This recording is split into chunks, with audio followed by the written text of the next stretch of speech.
The world is yours.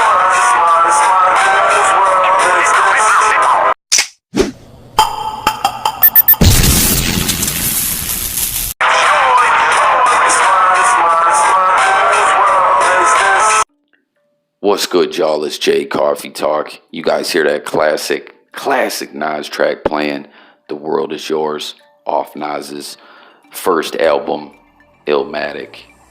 And the reason why that track is playing is because it ties into what this video is about. So that track was produced by legendary hip-hop artist Pete Rock. And, if you say you love hip-hop and you don't know who Pete Rock is, I don't know. I don't know about you, man. You're funny style if you don't know about Pete Rock. So, Nas just dropped the Lost Tapes 2. And me personally, I'm a huge Nas fan.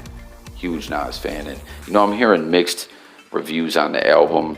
But it always seems to be that way when Nas music drops. I don't know what it is. I consider Nas definitely, one of the greats of hip hop. Listening, like I'm only 3 tracks in listening to the Lost Tapes. So please let me know, anyone else out there who's listened to the Lost Tapes. I want to know what y'all think. When I do listen to it in its entirety, I'm definitely gonna make a video about it. But why we're talking about The World Is Yours and Pete Rock is because on this Lost Tapes album, if you can't tell by the name, which Nas put out, this is, Lost Tapes 2, he put out another Lost Tapes back in 2002, and I thought it was pretty dope. And as I was saying, if you can't tell by the name, it's all songs that didn't make the cut, like for whatever reason, it didn't come out the way Nas wanted it to. It didn't fit the vision of the album in the end, like creatively, he just decided not to put it on the album or, things of that nature. The songs never came out. Well, 2 of the tracks on this album are produced by Pete Rock. These are The World Is Yours, and then these 2 tracks are the only 3 songs ever produced, that Nas tracks produced by Pete Rock when they collaborated together like this. And the songs are called The Art of It and Queensbridge Politics, which I'm really looking forward to hear that Queensbridge Politics, because he pays homage to Prodigy in it. Rest in peace, Prodigy. As we know, we lost hip-hop legend when we lost Prodigy. And, side note, sidebar, I've been hearing Prodigy's name in the blogs a lot as recently, and it's just kind of crazy, man. I've been like, I don't know, he's deceased and everything, and I've been hearing his names as far as like drama goes. It's kind of strange. But anyways, getting back on this, talking about Nas and Pete Rock, these songs, as I said, these are songs that he's had in the cut, he's had in in the vault. The reason the Pete Rock songs, these 2, The Art of It and Queensbridge Politics, never came out was because Nas, this is kind of crazy to me, is successful as Nas is and everything like that, and all his accomplishments in the rap game, he was nervous to put these songs out because he felt, that these songs, they just, they didn't live up to The World Is Yours. Isn't that crazy? And he felt like he would disrespect Pete Rock's legacy, because it just wasn't good enough. He said the pressure was just really on him, and he said, I wanted it to be really great. This is in a recent interview. I didn't want to disappoint him. I didn't want to disappoint myself or the listeners. So that's kind of nuts, man.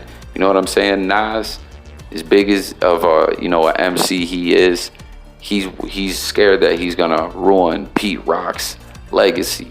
Now, that just kind of goes to show you that we're all just people, you know what I mean? Like even someone like Nas, he has his fears and things that he gets nervous about. But he went on to say that after reflecting and getting his mind right and everything, he realized it didn't have to live up to The World Is Yours, and that it deserved to come out, and it didn't have to be like the others. and by not putting it out, you know, and holding it back, it was doing no good for him, for hip hop, for us fans, for Pete Rock even, you know what I mean? For all across the board, it was doing no good to have the album or the records sitting in the vault. But, you know, that kind of has me thinking about a conversation I was having earlier with a fellow YouTuber doing a stream that they were doing. Whenever you're doing something, you know, like a project, don't compare it to something you did previously. You know what I mean? Two experiences and stuff like that, it's just, it's not the same. So you can't let outside things get in your head. You know what I'm saying? You just got to keep it 100, be yourself, and do your thing. You know what I mean? Not let outside stuff influence you like that. It's crazy. You know what I'm saying? You could be your own worst enemy at times. But I just wanted to share that. I saw that, and you know, I thought that was kind of interesting that Nas has been really nervous about this with these songs, and you know, in the end, now we got him here on the Lost Tapes too. But Nas, legendary rapper Nas, was worried about, you know, disrespecting another legendary hip hop, you know, artist's legacy like that. That's kind of crazy to me, but I don't know. Can't wait to hear them tracks. I definitely, as I said, put out a full album review when I get through the album.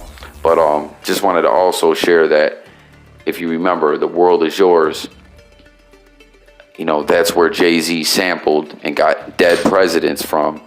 And we know how that all went. You know, just a little moment in hip hop history.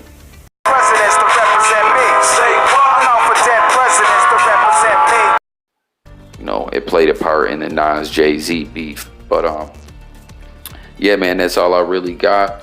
As I said, if you listen to the album, let me know what you guys thought about it. Tell me what you guys think about this whole you know, blog I just covered here. And if you're new to the channel, hit the like, subscribe, the notification bell. Thanks for tuning in, y'all. It's Jay Coffee Talk. I'm out of here. Catch you guys on the next video.